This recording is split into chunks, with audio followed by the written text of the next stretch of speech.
Nicki Minaj made some tweets and people felt as if she was clowning Cardi B and her numbers. So you guys know Cardi B recently just dropped Am I the Drama, and it was said that she was going to sell 205,000 units, but according to chart data, she sold 88,000 pure sales. Like, that's the pure sales that she had. Anyways, Nicki Minaj posted this video of her spinning around in a chair, pointing the thumbs up. She also tweeted and said, "Did someone hack my Twitter? I posted a swivel chair gif and retweeted stats. Love you guys so much. God save the barbs. For we wrestle not against flesh and blood, but against principalities and power, against spiritual wickedness in high places. God is in control." Nicki Minaj then started reposting these tweets from fan pages. It says, "Nicki Minaj's Pink Friday 2 remains the biggest opening on global Spotify and US charts for a female rapper despite multiple new releases since 2023. She also reposted this one. It says, "Biggest first week album sales by female rappers in the US each decade. In the 90s, Lauryn Hill, 422,000. In the 2000s, Missy Elliott, 259,000. 2010s, Nicki Minaj at 375,000.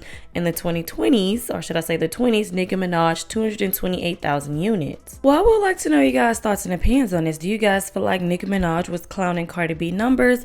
Let me know your thoughts and opinions down in the comment section below. And moving on to the next topic. So you guys know the whole situation between Mariah the Scientist and Young Thug, and it seems like they are back together. Thug got caught talking about cheating on Mariah the Scientist with the CO. He was talking to somebody saying, "Oh yeah, when do you want to have kids?" and this, that, and the third. He was just going all in while he was in jail. Wow, I'm so P. Mariah don't even know. I mean, it bitch still fucking. Goddamn CO give it a buck quicker than the FedEx work. He don't be telling my business, man. Crazy. Yes. When you plan on having kids? Like what age? And you get out? Tell you. Young Thug was going hard on these calls, okay? Now, what makes this situation even worse is Mariah the Scientist was willing to pay a blogger so that these calls wouldn't come out. She was begging and willing to pay so the calls wouldn't come out, and the calls still came out, which is even worse that she tried to keep it on the hush hush and they still came out. So I'm sure whenever she realized all this stuff was going on, she broke up with him. And then when these videos, well, when these calls came out, she broke up with him again because Young Thug posted chapter ended. Now, he did do another interview and he talked about going to therapy with his girlfriend. Your relationship over some of the things that could have in a situation where she is showing ultimate support. You guys have the ultimate love. It could have pulled you guys apart. Like, man, bro, you already cried about this shit. You already done goddamn cussed me out, chewed me out about this. Like, you already done did. We already done went through this whole motion. Like, I'm not trying to relive this shit because the internet is hearing it. Like, we already know about it. We've been knew about it.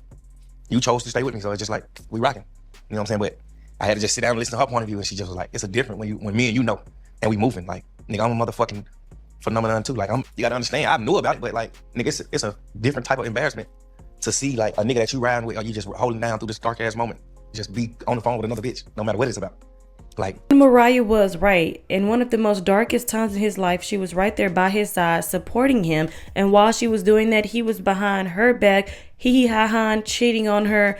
Even though she knew about it, she found out eventually, like he said, and she told him, like, yeah, I'm holding you down, I'm doing all of this, and you want to do this behind my back. So they broke up. She went off on him and they argued. She broke up with him, and like he said, they broke up already before everybody already knew about this. But once everybody knew about it again, I guess, you know, she felt some type of way, as she should, because like she said, it's a difference if we know, like, oh yeah, you cheated on me, is what she's saying. But it's a difference when the whole world knows, because now she's just embarrassed that the whole world knows that he was cheating on her. So whenever I posted that video about Mariah the Scientist not being done with Young Thug because she still had a picture of him on her phone case, that's the reason why, because they already broke up when the stuff was happening in real time. We just found out about it. But I would like to know you guys' thoughts and opinions on this down in the comment section below. How do you feel about the whole Mariah the Scientist situation? Like, would you still be holding Young Thug down? Would you still be with him after this?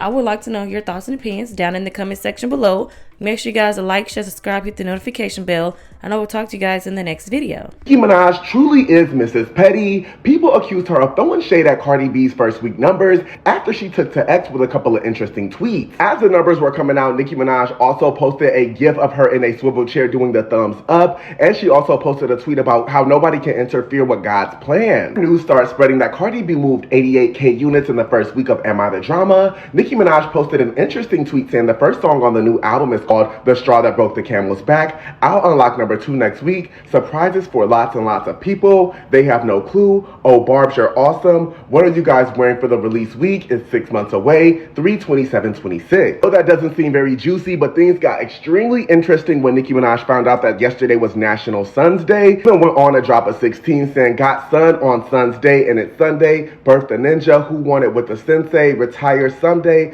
Only if my son say. 2726. That's my fun day. Cardi B was obviously catching wind that Nicki was throwing a little bit of subtle shade her way because she retweeted this. What did Cardi B say in her #1 album? Oh yeah, must got our notifications and alerts because everything I do I hate and B see it first. Came after she thanked her fans and supporters for supporting her album, saying 2 weeks ago the album was projected to do 115K off of Outside of Imaginary Players. I didn't put out an album in 7 years and haven't put out as a music in the last year, but we surpassed all that expectation. Thank you to everybody who gave the album a listen, did a video to the songs and everything. You don't know the confidence boost you gave me in music to keep pushing. I must say, we all know that there was like an underlying battle or unspoken battle between the Barbs and Party Gang about whose album would sell the most. We all know by now Nicki Minaj's Pink Friday 2 moved about 225,000 units in the first week, and she had an additional 100,000 units taken away from Billboard after she ran a contest on her station head. Now we all know Cardi B moved about 200K units, 88K of those being pure sales. With that information being out there in the streets, the tone on Twitter yesterday was definitely interesting to say the least. In the midst of all of this, Nicki Minaj was also retweeting stats. She retweeted this stat of Lauryn Hill having the best-selling album of the 90s, Missy Elliott having the best-selling album of the 2000s, her having the best 2 albums of the 2010s and the 2020s. Not gonna lie, yesterday things could have went way further left than they actually did.